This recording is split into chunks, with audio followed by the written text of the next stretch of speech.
աշխարհի ուրիշ ոչ մի երկրում նման բան չի հանդուրժվի։ Ասենք օրինակ Հայաստանի Հանրապետության քաղաքացիություն չունեցող անձինք Հայաստանի Հանրապետությունում կարող են քաղաքական գործունեություն ծավալել։ Ընդ որում ամենառադիկալ հայացքներ արտահայտելով։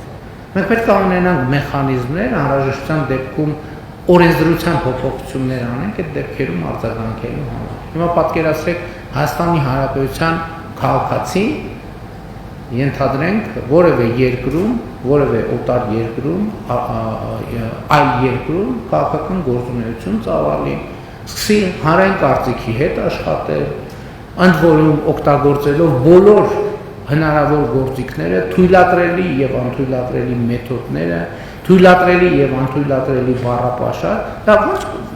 այսինքն չկա տես նախադեպ ընդհանրապես։ Ոչ մի երկրում ուղղակի չի կարող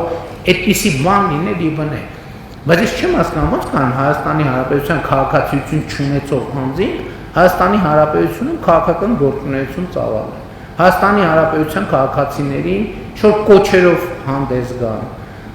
տարբեր գործողություններ անելով, սահմանադրական կարգը տապալելու ուղղված կոչեր հնչեցնեն եւ այլն եւ այդպես շարունակ։